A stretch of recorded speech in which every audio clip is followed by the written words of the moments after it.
నమస్తే.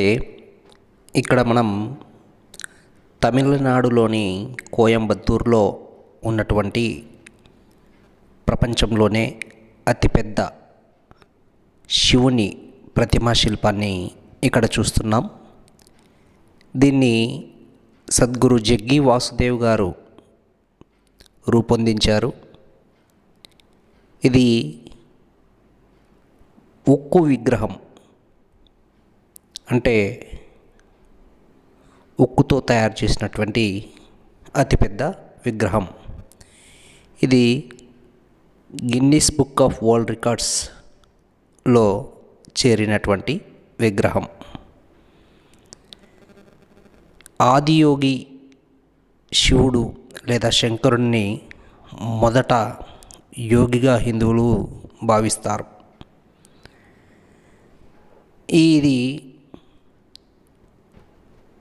ఈ ముఖం ఒక ఆలయం కాదు, ఇది ఒక ఐకానిక్ ప్రేరణ. ఈ ఆదియోగి విగ్రహం ఈశా యోగా కేంద్రంలో ఉంది. కాబట్టి మానవ వ్యవస్థలోని 112 చక్రాలను సాధించడానికి గుర్తుగా దీని ఎత్తు 112 అడుగులు నిర్మించారు. ఈ ఆదియోగి దివ్య దర్శనం అనేది చాలా ఎగ్జైటింగ్గా ఉన్నటువంటి విగ్రహం. ఇక్కడ 3D లేజర్ షో అనేది ప్రదర్శిస్తారు. ఇక్కడ మనం చూస్తే నల్లటి విగ్రహం తిరునామాన్ని ధరించి ఉన్నటువంటి విగ్రహాన్ని మనం చూడవచ్చు. చాలామంది సందర్శకులు ఈ విగ్రహాన్ని చూసి వెనుతిరిగి వెళ్ళిపోతుంటారు. అయితే ఈ విగ్రహానికి వెనుక వైపున జగ్గి వాసుదేవ్ గారి ధ్యాన కేంద్రము ఉంది. అక్కడ చూడదగ్గవి చాలా ఉన్నాయి. నిజానికి అగ్నికుండ్, ధ్యానకుండ్, సూర్యకుండ్, చంద్రకుండ్ అని ఈ విధంగా శివుడి యొక్క భాగాలలో శివలింగ రూపాలు, వాటి యొక్క ఆవశ్యకతను గురించి తెలుపుతూ ఒక పెద్ద ధ్యాన కేంద్రాన్ని ఏర్పాటు చేశారు. అక్కడ చూడదగ్గవి నీళ్ళలో ఉన్నటువంటి శివలింగానికి పైనుండి జలపాతం లాంటి ఒక నిర్మాణాన్ని ఏర్పాటు చేసి ఆ శివలింగం పైన పడేలాగా నిర్మించారు.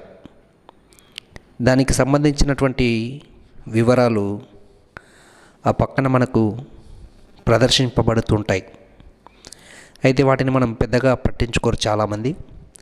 ఇక్కడ మనం చూడవచ్చు. ఈ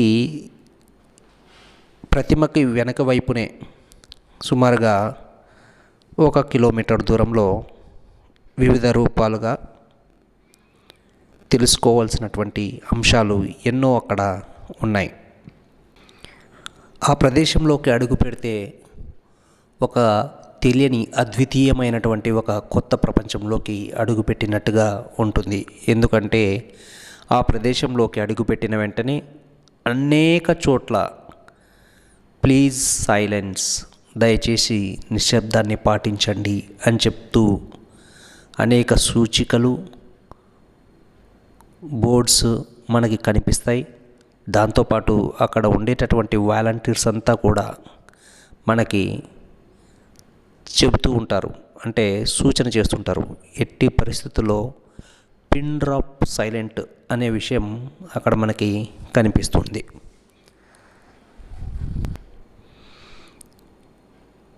ఈ భాగాన్ని మనం చూడవచ్చు. ఈ వెనక వైపు నుంచి ఈ విధంగా దారి ఉంది. ఆ దూరంలో కనిపిస్తున్నటువంటి నిజానికి 1 కిలోమీటర్ దూరంలో ఈ విషయాలన్నీ మనం తెలుసుకోవచ్చు. కాబట్టి కోయంబత్తూరులోని ఆదియోగి ఈ విగ్రహాన్ని సందర్శించినటువంటి వ్యక్తులు సమయం కేటాయించి తెలుసుకోవాల్సినటువంటి విషయాలు చాలా ఉన్నాయి.